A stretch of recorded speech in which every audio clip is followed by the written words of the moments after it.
This is Sister Zombie, a memoir by Anna Appleby. This podcast is performed by Angie Morency, written and produced by Harold Brody. For all information about music and sounds, including links to composers and tracks, go to sisterzombiessounds.info. When we last left our story, Chloe was compelled to run to the location of her own death, where she regained her self-awareness.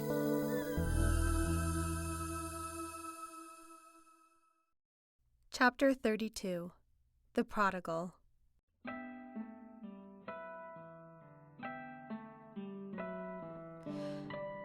As beholding my singularity was no less terrifying than unearthing one's own personal mortality, I spent at least an hour in that early afternoon attempting to confound my last perceived enemy of the day.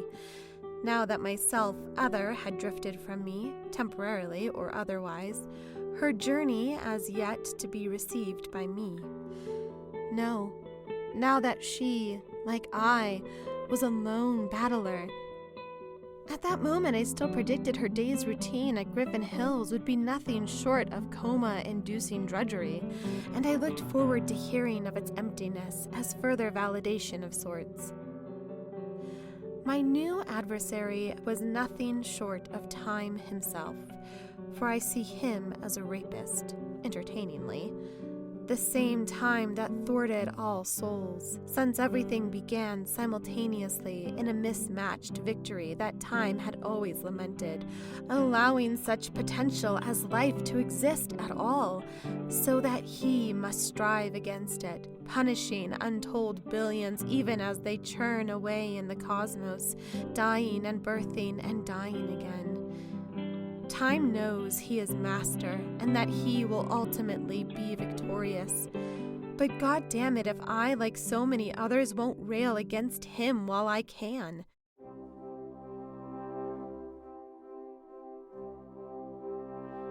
So that afternoon, that's what I did. I lay supine on the sofa in the lounge, with the delicate sun rays buoying me, warming the cushions and dancing on my skin.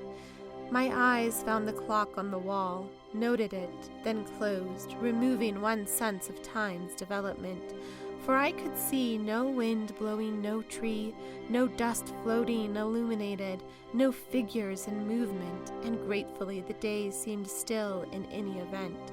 The outside noise world reduced to a minimum, so much so that it seemed easy to block it altogether, as if now my hearing was voluntary, and today I chose not to hear. Such was my power as a singular soul entity, couchbound. My game was thus. I would allow my mind to drift to whatever thoughts it contained, the only requisite being that such thoughts could not escalate my heart, permeate worry or fear, elicit even in the slightest an urge for sanctuary other than my current state of repose. And though you may have deduced by now, dear listener, that I am one especially prone to bouts of self-inflicted terror magnified by my natural introspective state, allow me some autonomy in this instance and trust that my mind can trifle with the best of them on such subjects as where do birds come from, who controls the tides, are there any jelly bean flavors left to invent, and what's the deal with corn anyway? After I was tangled enough in a web of such frivolity, to the point where worldly matters could escape me, if only for moments before rushing back like a mountain of blood, I would stammer a mental guess at the time on the clock, then open my eyes and measure my success against the absolute.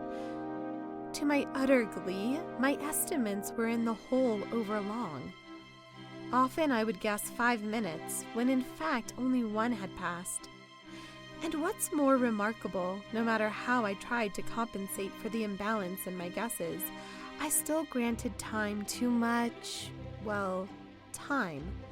Unless, of course, I forced my guesses into absurdity, but that would hardly be fair gamesmanship. I lay on those couch cushions and smiled to myself, brought my shoulders up to my ears before shutting my eyes again to play another round, to dive into battle yet again. And I found, in this way, that I could stretch what was in the out and out a true half an hour into what seemed to me like the entire afternoon in itself, many hours at least. Put bluntly, I had slowed time in his tracks. Me, Anna Appleby. I had conquered time. What a ruse. What a monument. Perhaps with enough practice, I could stop the whole damn train itself. Well, it was a charming notion, to be sure.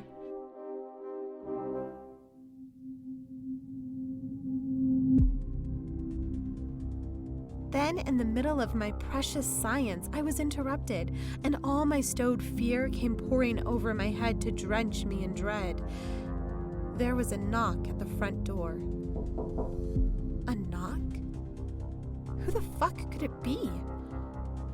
Best case scenario would be a salesman or religious nut, so of course it wouldn't be either of those. So, it must be the cops. I'm busted.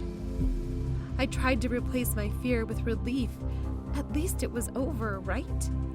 Maybe they brought a camera crew with them. Maybe I could become famous as the best zombie high priestess ever. Maybe they would spare me my execution.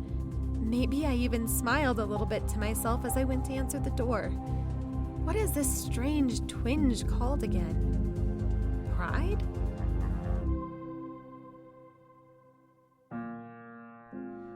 I opened the door, ready to meet Chloe. Home early from school, on her own. She appeared the same as when I left her, but she should know better by now than to just show up at the front door, knowing full well I would answer it. What if a neighbor saw us together? Chloe, I told her calmly yet sternly, come inside now. Which she did, and I shut the door quickly behind her. Remember, we can't risk being seen together, I said. Chloe was silent as I eyed her up and down, looking for any problem on her body or demeanor, but finding none. Come sit on the sofa with me and tell me what's going on, I said as I led her to my place of former peace in the living room adjacent. She sat, school bag at her side, looking at me pleasantly enough. Why are you home? I asked her as I sat next to her. And so early on your own like this. You know I'm supposed to pick you up. I decided on the spur to lighten things up. And you know how much I like dressing up as Mom, I said. Chloe smiled a little. I did right, she said. At school, just like you said, but I felt sick, so I came home. Did you go see the nurse? No, I just came home. You walked all the way home? Yes. How do you feel now? All better, she said. I put my hand on her forehead. She felt normal, but before I could say anything, Chloe uttered, "See? Are you sure you're okay? What was wrong before?" I don't know, she said. I just felt funny. I had a twinge in my belly, except lower. Lower? Down there, she said, pointing a little. I understood her perfectly.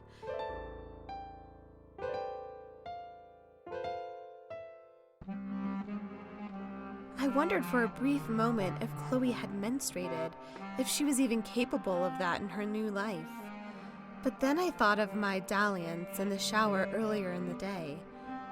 Could that have affected her? Of course, I thought, admonishing myself. There are always consequences. Always. But you're okay now? I asked. Yes. Did I do right? Best to move on from this, I thought. Yes, I answered. You did fine.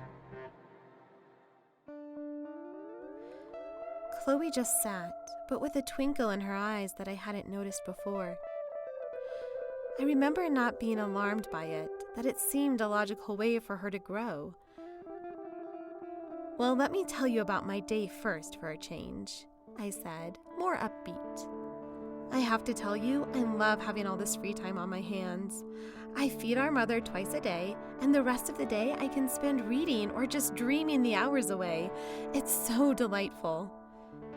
Chloe never altered her expression, just the slightest pleasant smile. Oh, I exclaimed.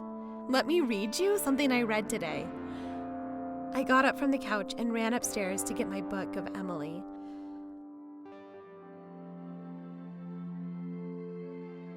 I had just lied to Chloe a little.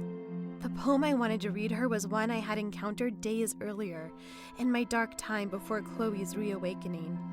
But of course then I couldn't share it with her. When I returned to the living room with the book, Chloe still sat as before, and I remember thinking that maybe I could be happy. Listen to this, I said as I sat back in place. I read to her. I felt a clearing in my mind, as if my brain had split. I tried to match it, seam by seam, but could not make them fit. The thought behind I strove to join unto the thought before, but sequence raveled out of reach like balls upon the floor.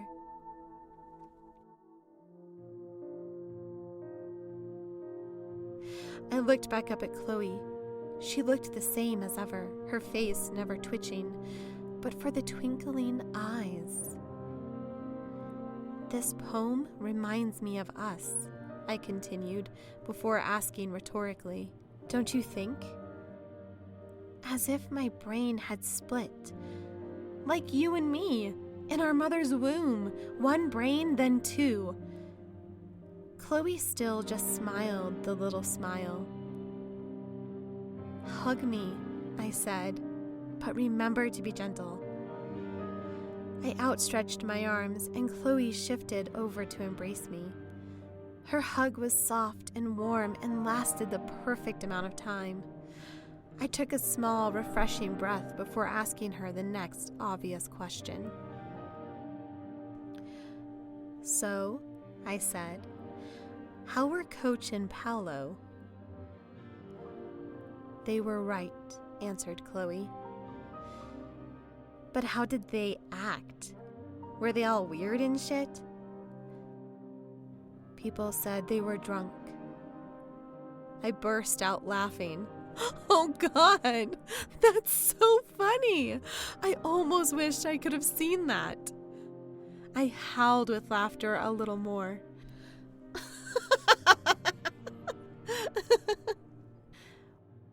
When was the last time I did that? I don't know. Is there anything you'd like to do with the rest of our day? I asked. You could read to me some more, said Chloe, and I smiled and spoke my next thought out loud. That's perfect, my love.